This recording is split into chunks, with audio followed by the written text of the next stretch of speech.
Startuprad.io, your podcast and YouTube blog covering the German startup scene with news, interviews, and live events.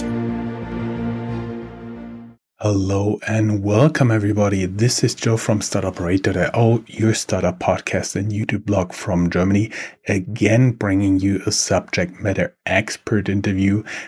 As so frequently, this interview is sponsored by Startup Raven, the easiest way for startups to find investors and cooperation partners, meaning corporates. Go down here in the show notes or go to www.startupraven.com. This time, I have Tara here, who is a political analyst. I'll solve pretty soon why she is here, but first I would like to welcome her. Hey, how you doing? Hi, Joe. I'm happy to be here. Totally my pleasure. We have to tell that you are an employee and political analyst of the company called Panalis that has been a guest of Startuprad.io in the past. So I'll link the interview with your two bosses down here in the show notes.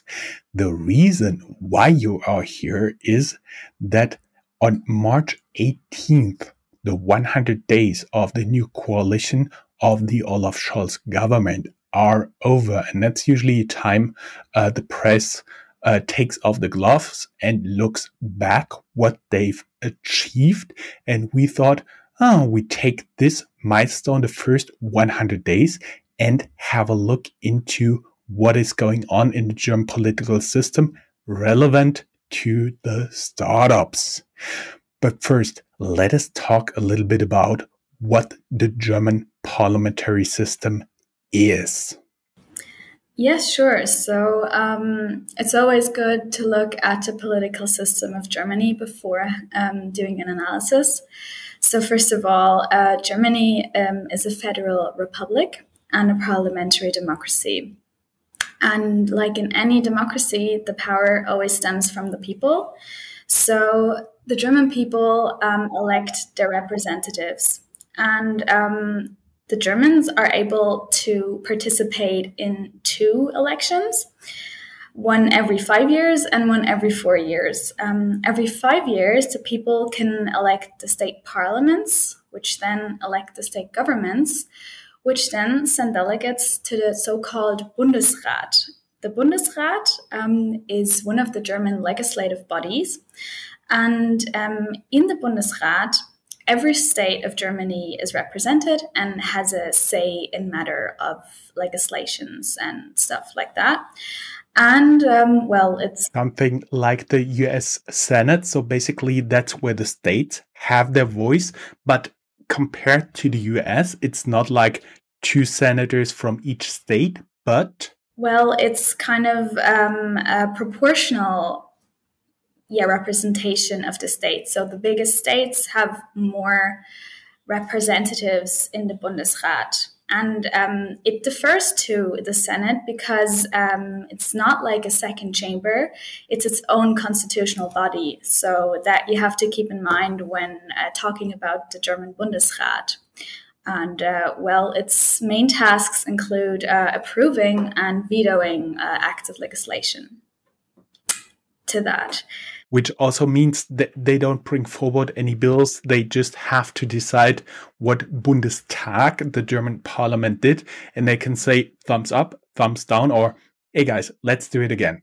Yes, exactly. That's how it works. So it's the Bundestag that actually comes up with the bills and the acts of legislation. And the German people are able to vote for the Bundestag every 4 years in the parliamentary elections.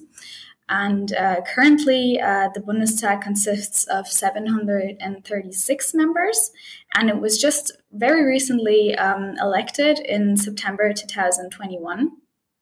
And its main tasks include electing the federal chancellor of Germany, and as we already said, the lawmaking, as it is the main body of legislation. Exactly. On December 8th, they elected Olaf Scholz. So that means not like in the US, you directly elect the chancellor. We learned from our past mistakes, and now you first have to elect the politicians who are hopefully a little bit saner than the public, and they have to elect the chancellor. That brings us a little bit to the electoral system. I think we could spend like a complete podcast just on this, but let's cut it short and say you have two votes. One of them is like proportionately for the party you elect, and the second one is like for the direct candidate of your county, your electoral area. How is it called properly in English? Wahlkreis? What's it called? I just know it's the plurality vote here. Electoral district. Yeah, electoral district, exactly. Yeah. Yeah. Now that we have figured that out, so basically, and if you get more direct candidates through the districts, you get more mandates, meaning the Bundestag is growing. But we won't get into this topic because it's a little bit strange. It's hard to understand. Plus, there are steady initiatives to limit that, and it may change over time. Yeah, it's really complicated. You're right about that. What might be good to know is about the 5% hurdle you have to get into the Bundestag as a party. So it's quite difficult if your party doesn't get a total of 5% of all of the votes. Your party might not at all be admitted into the Bundestag, which makes it quite difficult for just one party to get the absolute majority of votes. So usually a coalition of parties is needed to form the government. Mm-hmm. And speaking about parties, we do have now there come a lot of names, abbreviations, three-letter acronyms, TLAs, but just take it. We'll explain a little bit, but basically that means the political parties. The SPD, it's middle left, I would say. You may remember Gerhard Schröder, Olaf Scholz, they're from SPD. Then the FDP, the Liberals, they have the Vice Chancellor Christian Lindner, who may play a role later on. The Green Party, obvious reason for the name. CDU, CSU, it's middle right, I would say. You may remember Helmut Kohl and Angela Merkel, chancellors by them. The AfD, the very right-wing party, and Die Linke, the left in the Bundestag. I think we have them now all sorted out, at least mentioned here.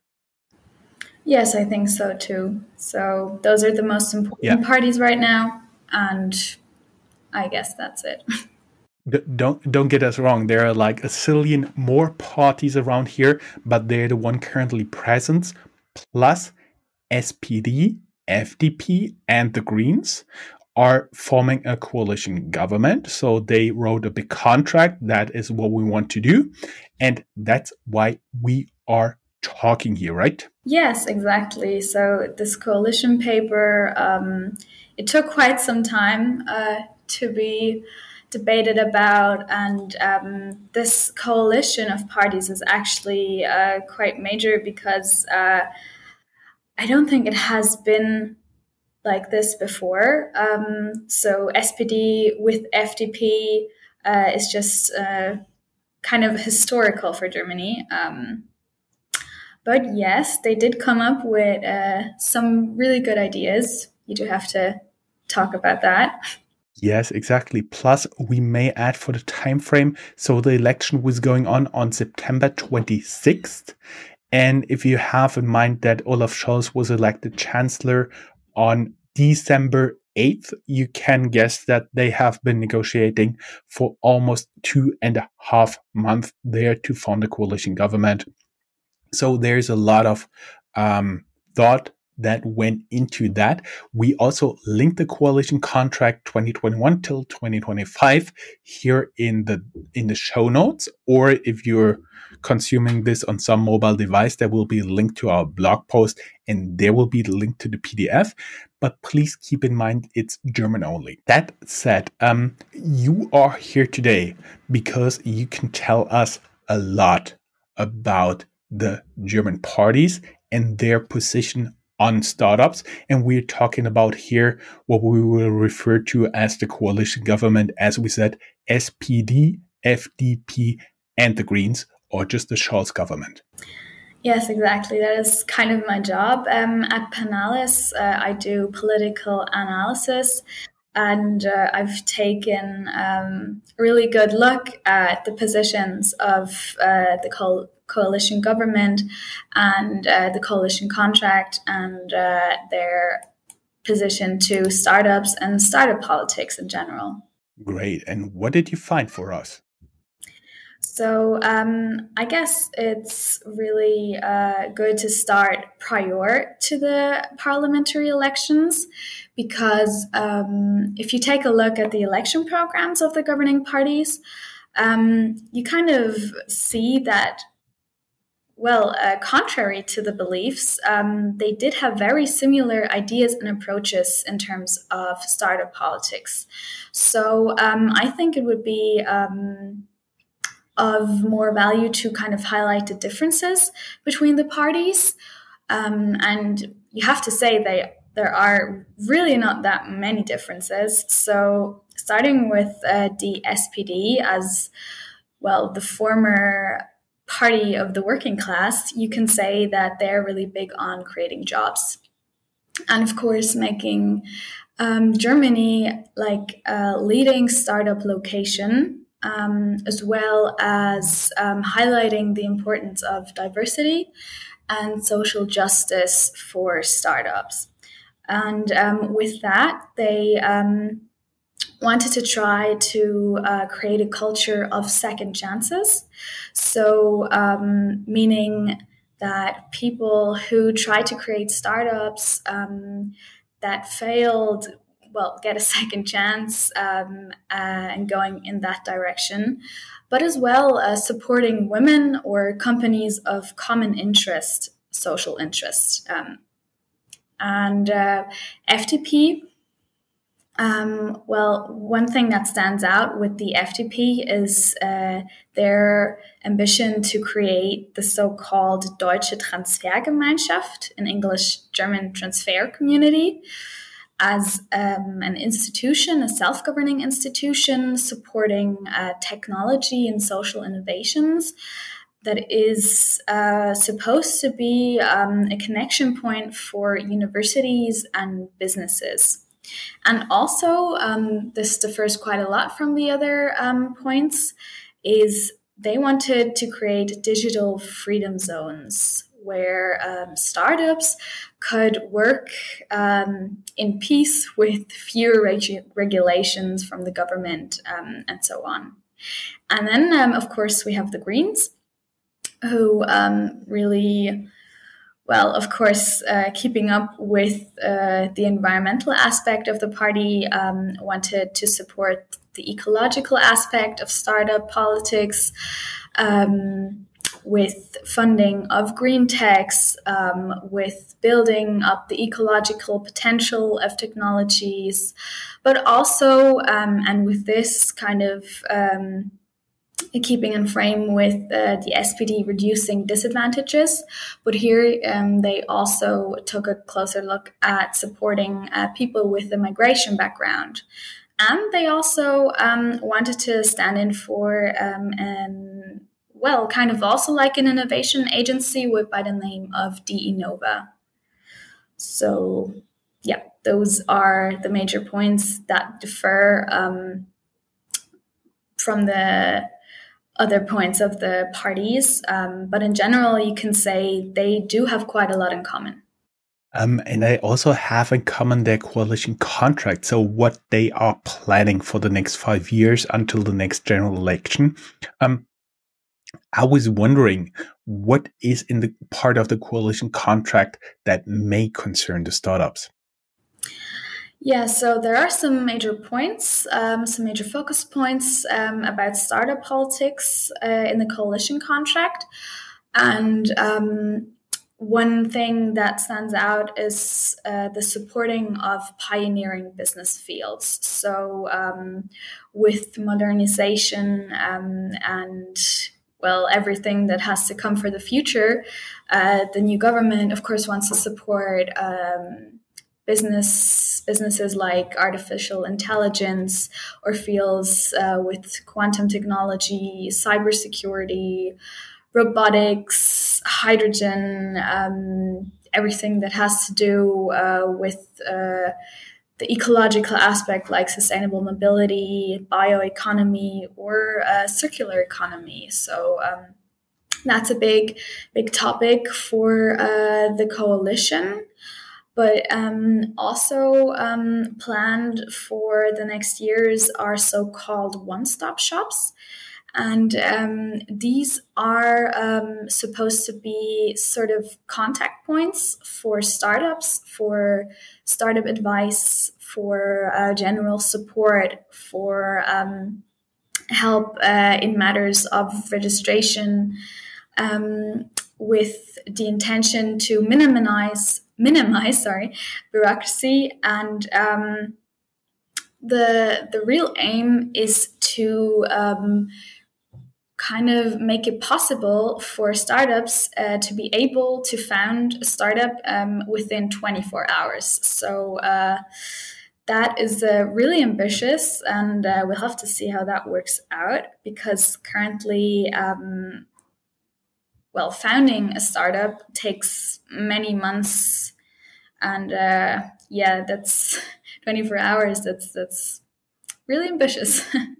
And then we also have We may tell our audience that basically you have to go to a notary, either get the standard contract or individualized contract prepared by a notary or lawyer. And then you go to the notary, there's an official act, he'll read it to all the co-founders, the complete contract. If you have a really complex company, you may want to bring snacks. Usually if there's a big contract, there will be some sect, German sparkling wine around, and then you can sit there sometimes for hours and listen to the notary. When he reads everything, everybody understands, then everybody signs, and then it goes to the public registry. And then at the public registry, you also have to wait for quite some time. And then at one point you get an invoice because you have been registered. But personal experience, that can take somewhere between 1 to 3 months, depending on where you are right now. Meaning there are the public registry are always part of the local court, depending if they're very busy. Plus, if people are on vacation, and there has been a specific situation during the times of Corona, I'm sure they could not work full power there. So it was a little bit specific for me, but it took 2 to 3 months just for me to set up the companies here.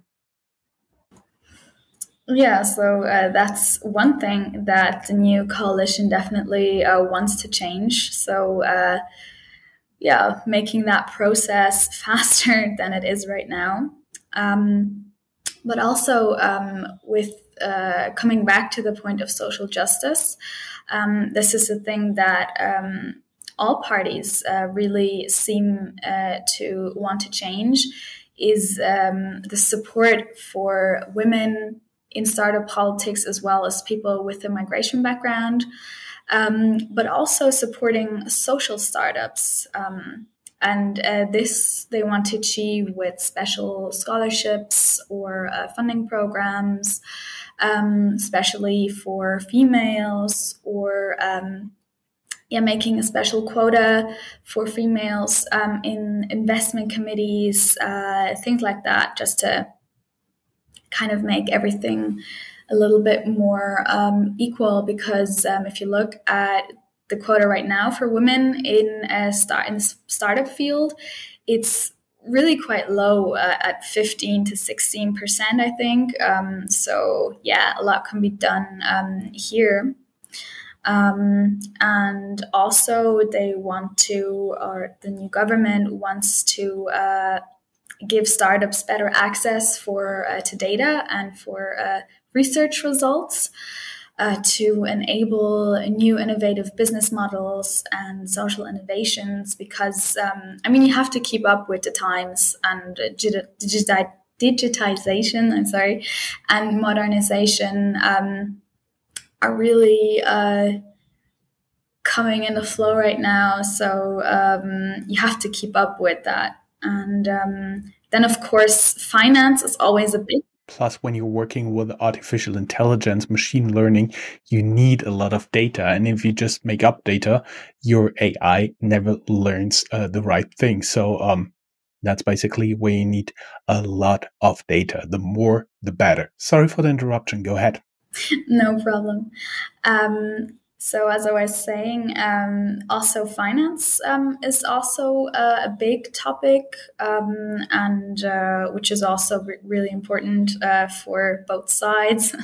So the new government wants to mobilize private capital for financing, and they want to use institutional investors like insurance companies or the pension funds to be able to create better funding for startups. Because if you just, think about it, there's just a lot of money sitting there in these insurance pots that could be used for, startup funding, for example. And then also connecting to the financing topic is the KfW.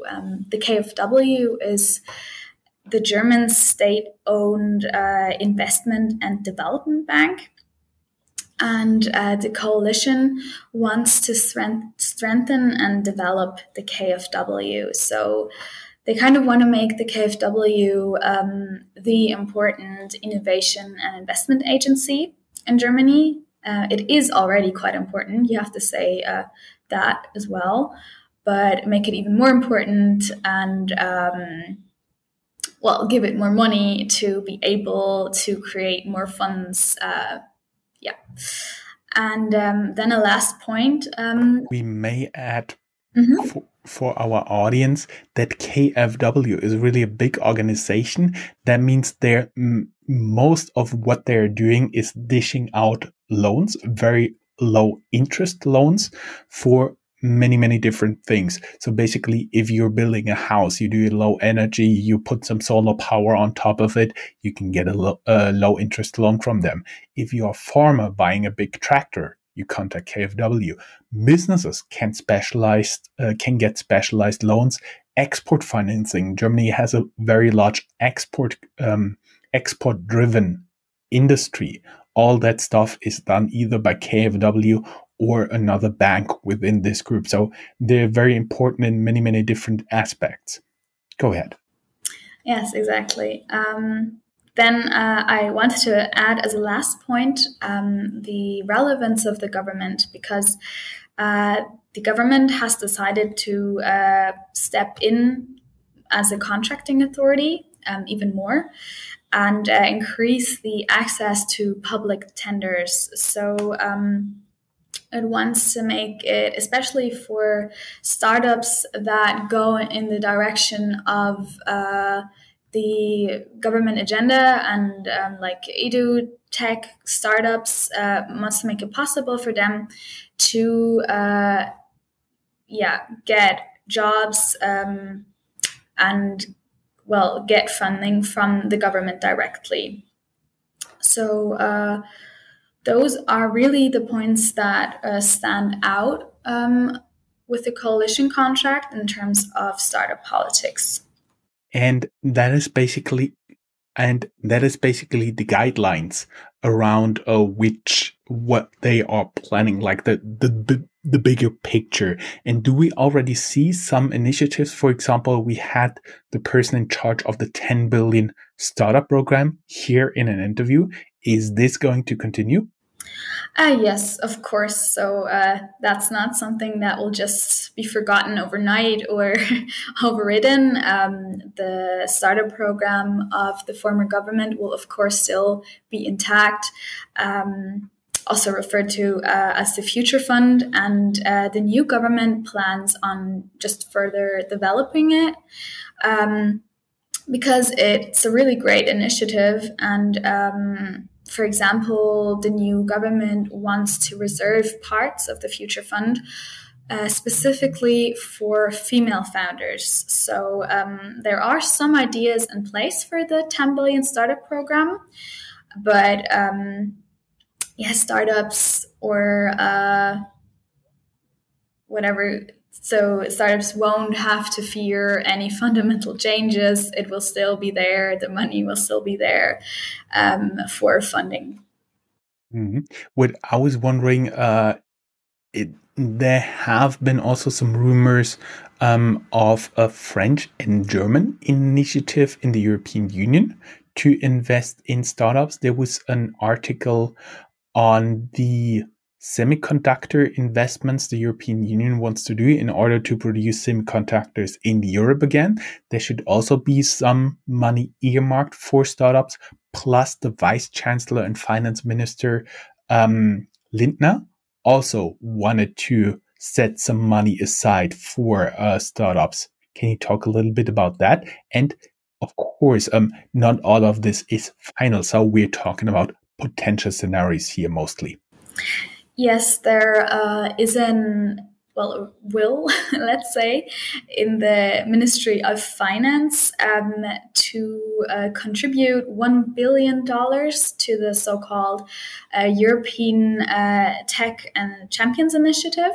And yeah, this is the European Tech Champions Initiative is a pan-European initiative to fund scale-ups. So there's going to be, if this all really is going to be set in place, 10 to 20 funds from I think it's 16 European countries for scale-ups in later stages. So I think that's really great that all these European countries want to come together and contribute to scale-ups, which are also really important for the startup industry.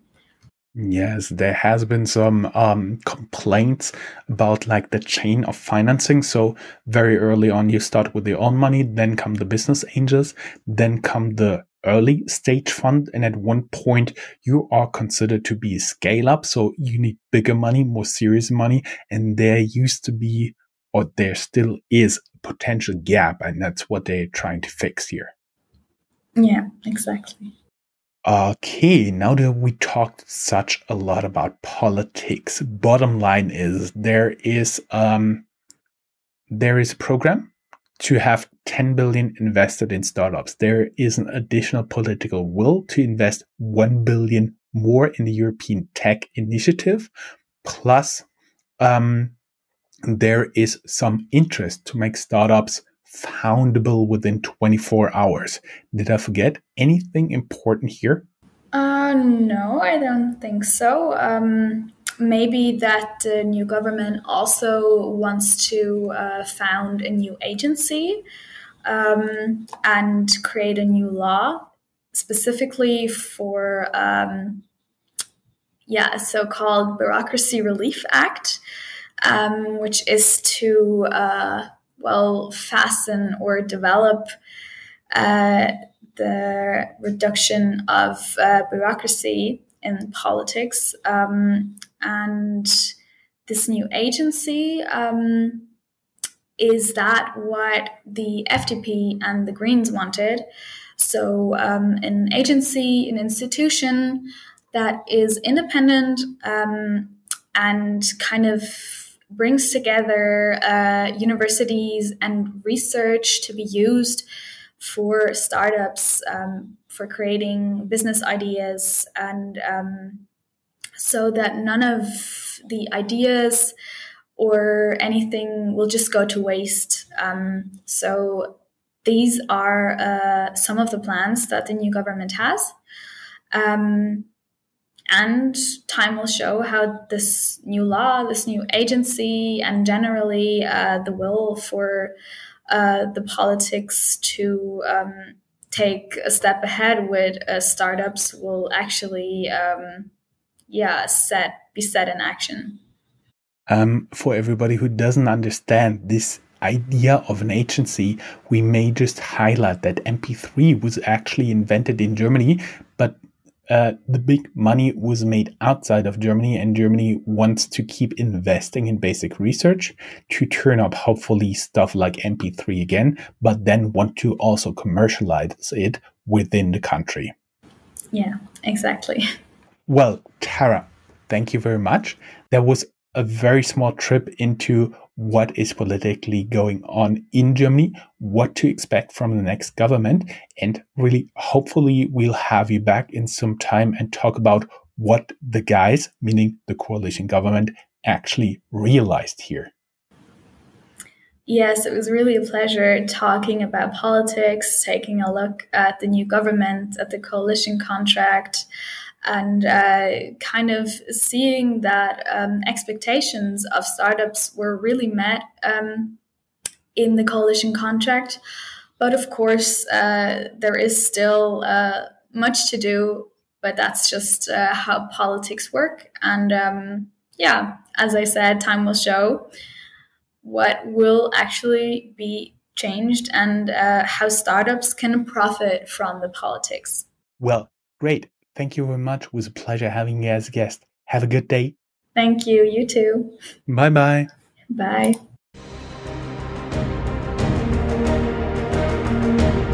That's all, folks. Find more news, streams, events, and interviews at www.startuprad.io. Remember, sharing is caring.